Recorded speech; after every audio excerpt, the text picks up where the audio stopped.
Hey people, welcome to my world. Welcome back.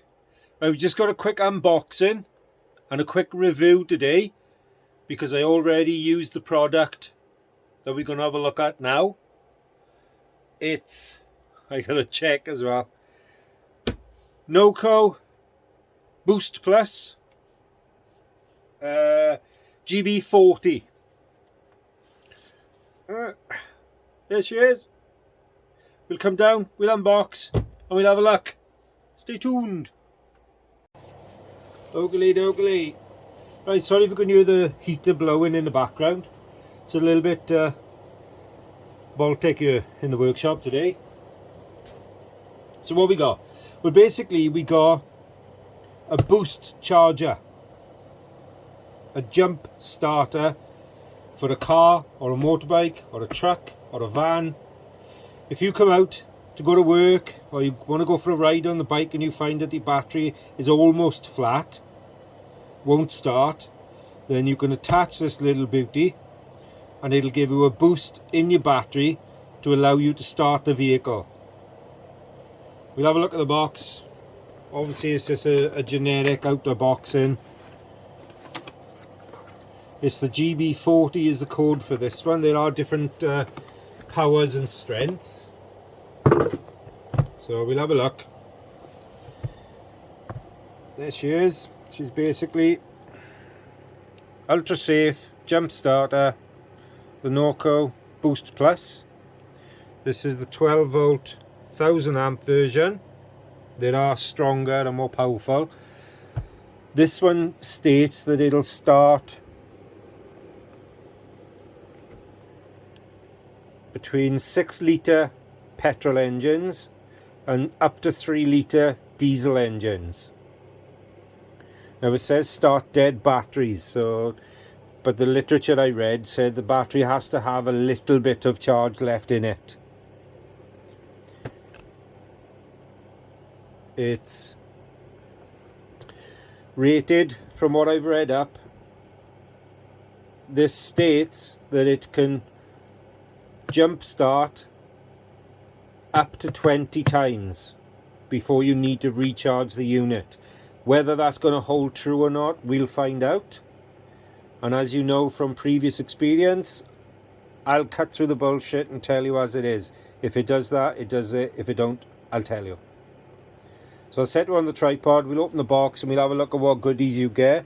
This is currently selling in the UK from Halfords for, I think it was originally £99. I had it on 10% discount, plus I had a further 10% discount with my trade card. So I paid, I think it was around £79. So we'll flip it on a tripod, get this bad boy unboxed. I have used it already, so I can give you a first time review and I'll show you how to use it as well. Stay tuned. Alright, so I've only got a small tripod, so let's see how we can go with this anyway. So the box is a slide out box. It's quite nice outer packaging, I gotta be honest, they haven't skimped. Same with the inner carton. It's good quality, it's well packaged. It's got your main contents and everything as normal. So you get, but again, cardboard. Come on manufacturers, it's time to start changing, innit? Anyway, there you are. You've got, I'll try not to get my arms too far into shot. You've got the main unit itself. I think I got a rule here if you want to see sizes. This is a 12-inch rule. So there we are. There we are. Because I have had people ask me for sizes of stuff as well. There you are. So that's done. Yeah, basically you've got the main unit. We lay it all out and then we can have a look. You've got inside that then, you've got padded sides. You've got another cardboard piece.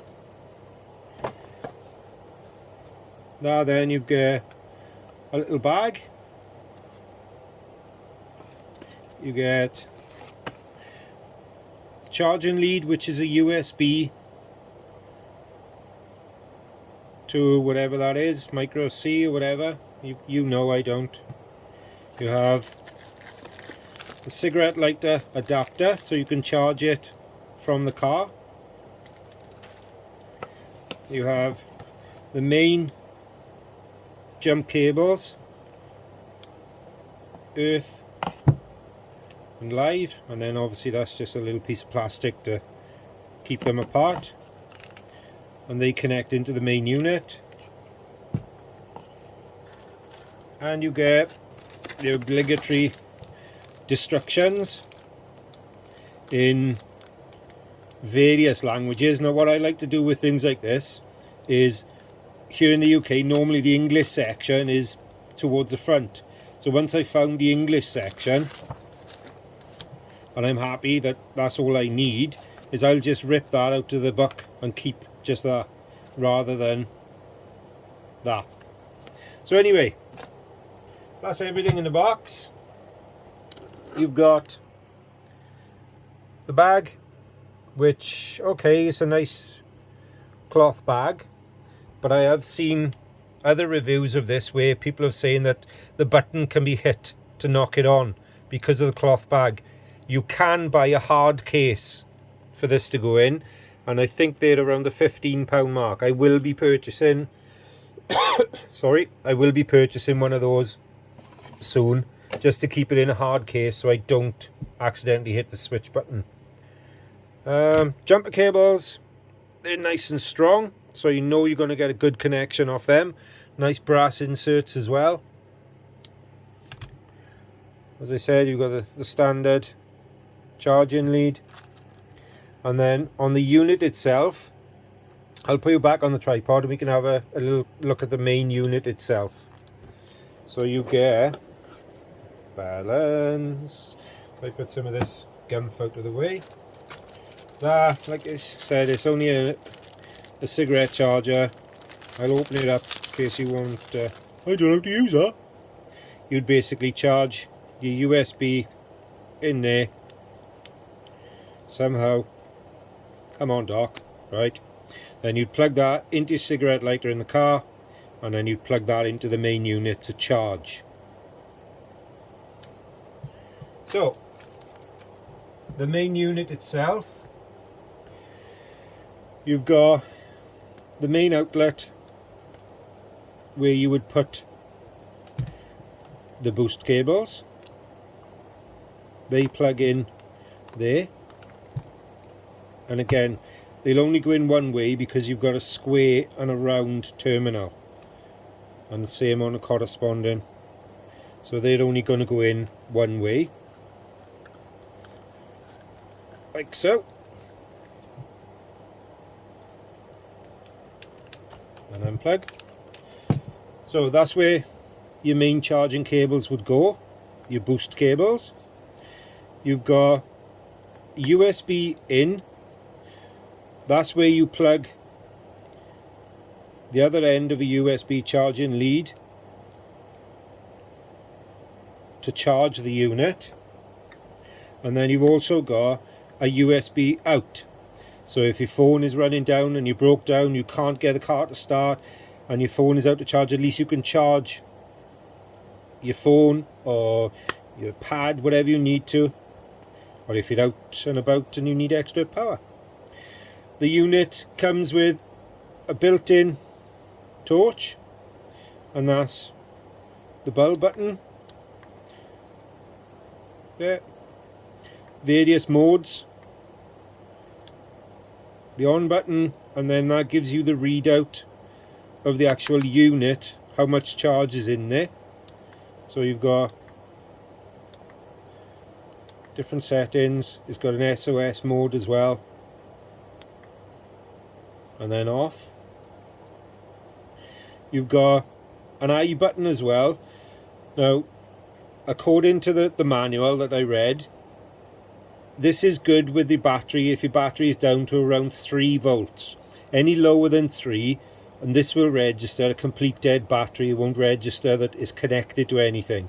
So what you can do then is you can press the I button, and it'll basically tell this unit to boost anyway, to jump start. So basically I'll grab a battery, show you how to connect it to a battery for those of you that are not sure. Dun, dun, dun, dun, dun, dun, dun. Here's one I got earlier. So basically, like I said, you get your unit, you'd unplug the rubber band, you'd plug in your booster cables, obviously in the right socket, square to square. It is quite a tight fit. Plugged in. You'd then put, like any normal jump leads, you'd put red to red, black to black, earth to earth, live to live. And again, doesn't matter which one you put on first. There's loads of bullshit out there. You've got to put the live on first, or you've got to put the earth on first. It doesn't matter. So live, earth, trying to get out of the way for you, like that. Now obviously there's nothing connected up to this battery, so I'm not going to boost start anything, but this is just to show you what you would do. If this was on your bike, or if this was fitted to your car, obviously you'd already have leads coming off, but it's earth, live, and then you'd switch the unit on. It's registering what the battery is, and it's ready to boost. Now that's saying to me that this battery is probably below the point of charging, so I could hit the I button to tell it to ignore that. I think it's 3 seconds, and then that would be ready for me to start. Now I can show you on the CB, because I brought the CB into the workshop at the moment to give him a finish clean down, and I know the battery is low on the CB, so I can start. I'll show you how you would start your motorbike. In this case it'll be the CB, because if I show you, we've got lights on the dash, but if I hit the starter and you listen, hear that? That's the starter failing to crank over because the battery is too low. So what I'll do, I'll get set up to show you now how to actually work it on a motorbike. There you go. So basically I removed the side panel of the bike, pulled the battery out, and I've connected the red to the positive, negative to the earth, and then you'd switch the unit on.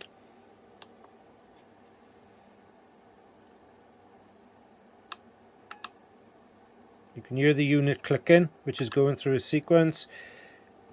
The light is showing that there's power in the battery and enough for it to boost through to kick up and start. And then what you do as normal, then you'd put your ignition on and you'd flick your start switch. I'm not going to do it now because obviously I've got nothing hooked up on the bike at the moment, the fuel lines and everything. But you flick your start switch, start him up. Once he's running, you could knock your unit off, disconnect, put your battery in, and take off for a run to boost your battery back up. As I say, I have used this on my van. It's a 1.9 turbo diesel VW T4, and it did what it said on the tin. Hooked it up, fired up. It does say in the manual to leave it, can have to leave it on some batteries for up to 30 seconds. The manual does say to try and no more than 5 consecutive starts before you give the unit 15 minutes to cool down. But if you've been doing it for 5 starts, it should have started by then. So obviously check for fuel, basic things. So there you are. I hope that helps. That's the Noco Boost Plus GB40. I'll do another review. Oh, one more thing. When you first have the unit, the manual says to charge the unit so that all the lights go green. And then why I like this unit is because in the manual it says once it's fully charged, it only has to require a further charge once, possibly twice a year. So you can chuck that in the glove box, forget about it for 6 months, take it in the house, give it a boost overnight, chuck it back in, and it should be good for a good few months. So I hope this helps. There you are, people. Stay tuned, there's more videos coming. Peace out. Stay safe. Bye.